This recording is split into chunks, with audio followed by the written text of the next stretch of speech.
तरक्की के 3 निशान, तलबा, मजदूर और किसान, और ये पहले हुआ करता था। 3 बार टर्मिनेट किया गया, ठीक है ना। मैं टर्मिनेट भी दूसरे जगह ये सब एटम्स जो थे इस एक्ट के इन एक्ट के तहत उन सूबों में राजुल अमल हुए। तक उनको वर्कर नहीं समझा जाता था। तब्दीली रातों रात नहीं आती, लेकिन क़यादत मुत्तहद और मुतहर्रिक हो, जदीद टेक्नोलॉजी का इस्तेमाल हो तो हक की आवाज़ को दबाना नामुमकिन हो जाता है। PFUJ, IFUJ और फेडरेक्स की जानिब से इसी सिलसिले में सखर समेत सिंध भर के सहाफ़ियों को जदीद टेक्नोलॉजी के इस्तेमाल और टेक्निकी मुहिम चलाने के लिए एक बेहतरीन प्लेटफॉर्म मुहैया किया गया है।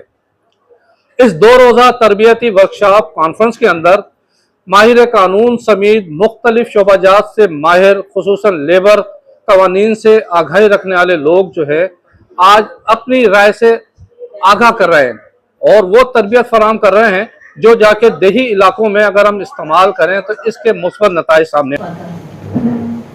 जो घरों में काम करने वाले खवातीन हैं, उनको आज से चंद साल पहले तक उनको वर्कर नहीं समझा जाता था। और वर्कर की डेफिनेशन जो है वो आपके लॉ में मौजूद है कि जो कि किसी एक शख्स का मुलाजिम हो, किसी एक छत के नीचे काम करे और वो जो है वो एक ऑर्गेनाइज्ड कमर्शियल एंटिटी में काम करे। अब ये सारे काम तो कर रहे थे, लेकिन इनके साथ एक मिडल मैन भी जुड़ा हुआ था जो इनको काम ला के देता था। ये फैक्ट्री के लिए काम करते थे, लेकिन फैक्ट्री इनको एज ए वर्कर शुमार नहीं करता।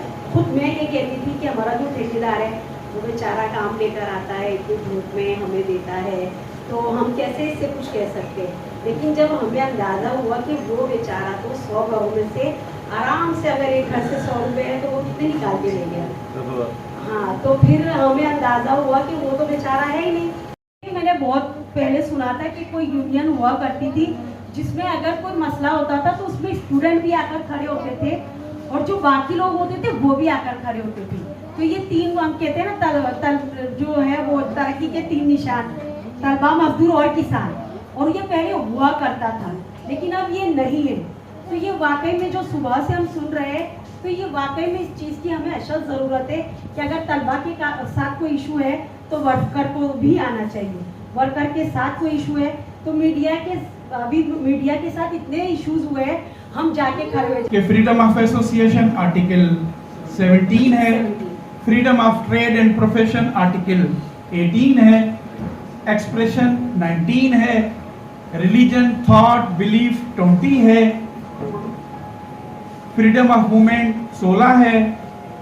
आपकी पॉलिसी हुकूमत की आप चला नहीं सकते। मुझे बात कहने में कोई वो नहीं है कि आप उस वक्त मीडिया काम तो लोग कर रहे हैं, लेकिन तमाम चीज़ों पर साथ मीडिया आज़ाद नहीं है, लेकिन इसका मकसद ये नहीं कि मीडिया का आज़ाद नहीं है तो हम आज़ाद नहीं है। हमारा कलम, हमारा कैमरा आज भी मौजूद है। और 3 बार टर्मिनेट किया गया, ठीक है ना। मैं टर्मिनेट भी दूसरे जगह होम बेस वर्कर जो घरों में काम करने वाले खवातीन हैं, उनको आज से चंद साल पहले तक उनको वर्कर नहीं समझा जाता था।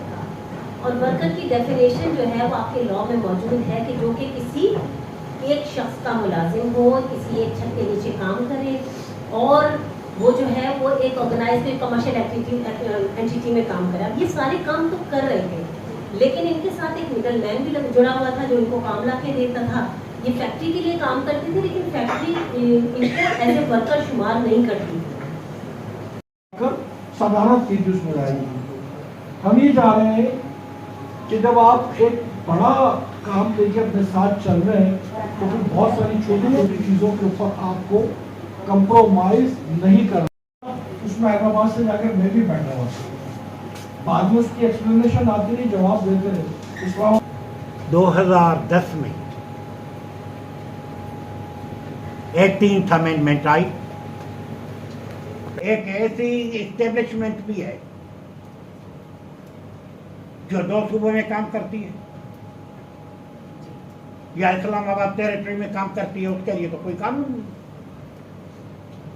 लॉ मेकर्स को जब ये एहसास हुआ तो उन्होंने NIRC एक्ट 2012 कौमी असेंबली को पास, वो और एम्प्लॉय का डिस्प्यूट, एम्प्लॉयर और एम्प्लॉयर का डिस्प्यूट, ये सारे डिस्प्यूट जो जाएंगे वो NIRC में जाएंगे कोर्ट।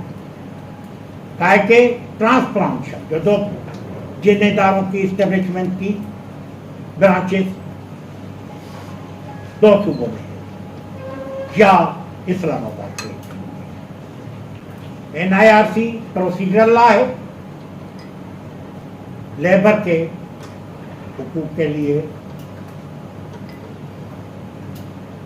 जो कुछ इसमें दिया हुआ है उसको डिस्कस करते हैं, मगर स्टैंडिंग ऑर्डर्स रूल्स जो 68 के स्टैंडिंग ऑर्डर्स हैं उसमें क्या प्रोसीजर है जो उनको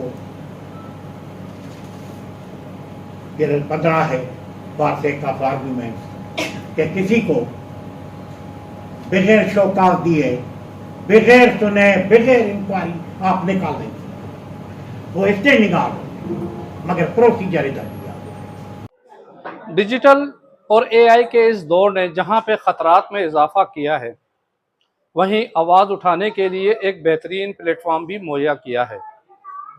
हमारा सबसे बड़ा मसला ये है कि हम एक प्लेटफॉर्म पर मुत्तहद नहीं होते। जब तक यूनियंस एक प्लेटफॉर्म पर मुत्तहद होकर जद्दोजहद नहीं करेंगे, उस वक्त तक हम जंग नहीं जीत सकते। आज वर्कशॉप का पहला दिन था और यहाँ पर जो सीखा गया, उम्मीद है कि मुझ समेत तमाम सहाफ़ी और लेबर कवानीन जानने वाले लोगों को फ़ायदा होगा और उस पर अमल करके एक नई ज़िंदगी का आगाज़ करेंगे। Parvez Khan, media point 071 Hyderabad.